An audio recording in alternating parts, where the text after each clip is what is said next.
कल्पना कीजिए, आपने अभी अभी एक नया मोबाइल खरीदा है। घर आए, डिब्बा खोला, लेकिन उसमें चार्जर नहीं था। आपने सोचा, कोई बात नहीं, मेरे पास पहले से चार्जर है। आपने अपना पुराना चार्जर उठाया, मोबाइल में लगाया, लेकिन फिर पता चला इस कंपनी का चार्जर अलग है, दूसरी कंपनी का भी चार्जर अलग है, किसी का चार्जिंग पोर्ट अलग है, किसी की वोल्टेज अलग है, तो किसी का चार्जिंग मेथड ही अलग है। यानी हर मोबाइल कंपनी अपने अलग नियम बना रही है। अब सोचिए, अगर हर बार नया मोबाइल खरीदने पर नया चार्जर, नई केबल और नया अडेप्टर भी खरीदना पड़े, तो जिंदगी कितनी मुश्किल हो जाएगी।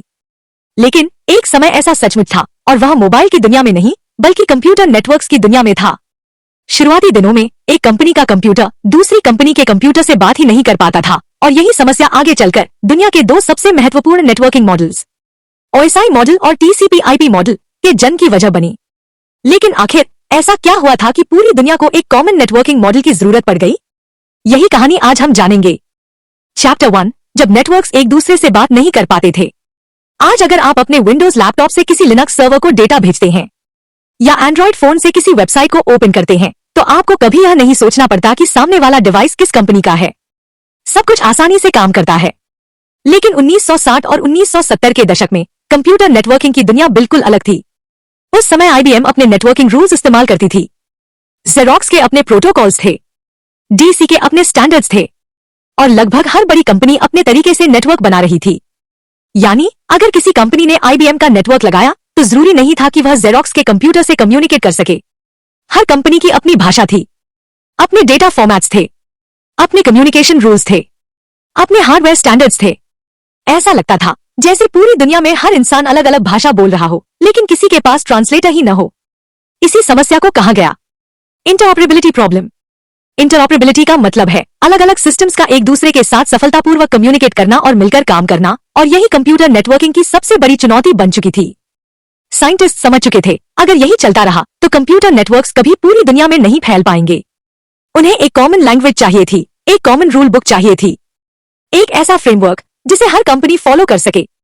यहीं से शुरू हुई नेटवर्किंग मॉडल्स की कहानी। चैप्टर 2, लेयरिंग का शानदार आइडिया। अब सवाल था, इतनी बड़ी कम्युनिकेशन प्रोसेस को आसान कैसे बनाया जाए?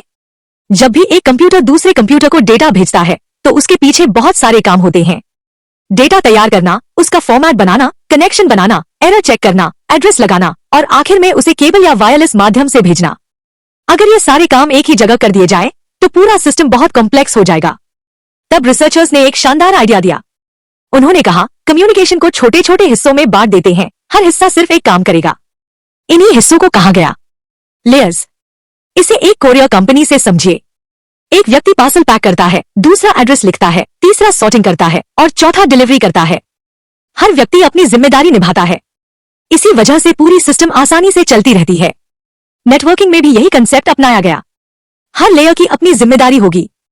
हर लेयर ऊपर वाली लेयर को सर्विस देगी, और अगर किसी लेयर में नई टेक्नोलॉजी आ जाए, तो बाकी लेयर्स को बदलने की जरूरत नहीं पड़ेगी।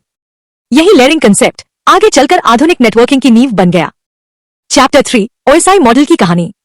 1980 के दशक तक पूरी दुनिया एक स्टैंडर्ड नेटवर्किंग फ्रेमवर्क चाहती थी। तब इंटरनेशनल ऑर्गेनाइजेशन फॉर स्टैंडर्डाइजेशन यानी आईएसओ ने 1984 में एक मॉडल बनाया, जिसका नाम रखा गया ओपन सिस्टम्स इंटरकनेक्शन मॉडल, या ओएसआई मॉडल। ओएसआई मॉडल ने कम्युनिकेशन को 7 लेयर्स में बांट दिया।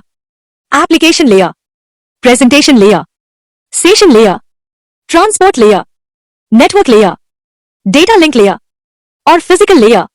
अब यहां एक बात जानना बहुत जरूरी है।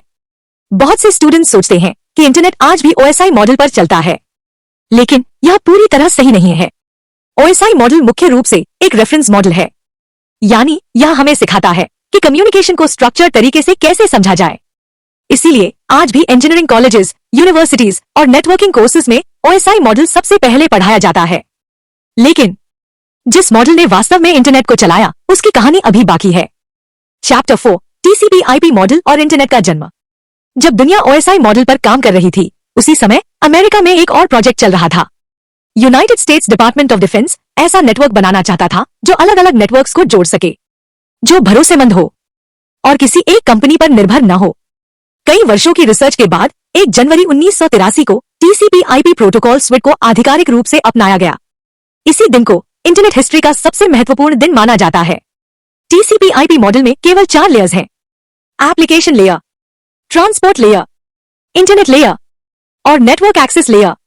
आज आप YouTube देखते हैं, वेबसाइट खोलते हैं, ईमेल भेजते हैं, व्हाट्सएप इस्तेमाल करते हैं, ऑनलाइन शॉपिंग करते हैं, क्लाउड स्टोरेज का उपयोग करते हैं।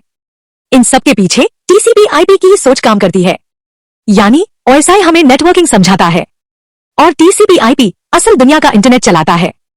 चैप्टर 5 नेटवर्किंग मॉडल्स ने दुनिया कैसे बदल दी। अब सवाल है, इन मॉडल से आखिर फायदा क्या हुआ। सबसे पहला फायदा, स्टैंडर्डाइजेशन। अब दुनिया भर की कंपनीज एक जैसे रूल्स फॉलो करने लगी। दूसरा, इंटरऑपरेबिलिटी। अब Windows, Linux, Android, Cisco router, cloud servers सब एक दूसरे से आसानी से कम्युनिकेट कर सकते हैं। तीसरा, ट्रबल शूटिंग। अगर वेबसाइट नहीं खुल रही तो इंजीनियर पूरा नेटवर्क नहीं खोलता है, वह लेयर बाय लेयर जांच करता है। क्या केबल खराब है, IP एड्रेस गलत है, DNS में प्रॉब्लम है या एप्लीकेशन में इशू है, इससे प्रॉब्लम जल्दी मिल जाती है। चौथा फायदा, नई टेक्नोलॉजी आने पर पूरा नेटवर्क दोबारा नहीं बनाना पड़ता। उदाहरण के लिए वाईफाई कई बार बेहतर हुआ, लेकिन ईमेल, वेब ब्राउजिंग और इंटरनेट एप्लीकेशंस बिना बदले काम करते रहे। हाँ, कुछ कमियां भी हैं। हर लेयर अपना हेडर जोड़ती है, जिससे थोड़ा एक्स्ट्रा डेटा भेजना पड़ता है। हर लेयर प्रोसेसिंग करती है, जिससे थोड़ा समय भी बढ़ जाता है। और शुरुआत में स्टूडेंट्स को लेयर समझने में थोड़ी कठिनाई होती है। लेकिन इन छोटी छोटी कमियों के बावजूद अगर नेटवर्किंग मॉडल्स न होते तो शायद आज का इंटरनेट इस रूप में कभी अस्तित्व में नहीं आता। और यही कारण है कि नेटवर्किंग सीखने की शुरुआत हमेशा OSI मॉडल और TCP/IP मॉडल से होती है। अब आपने समझ लिया नेटवर्किंग मॉडल्स क्यों बने और उन्होंने कंप्यूटर नेटवर्किंग की दुनिया कैसे बदल दी। यदि आप इस विषय को और गहराई से समझना चाहते हैं तो इस वीडियो की पूरी रिसर्च का लिंक डिस्क्रिप्शन में दिया गया है। पूरी रिसर्च compgeek.co.in पर उपलब्ध है। लेकिन अभी सबसे मजेदार हिस्सा बाकी है।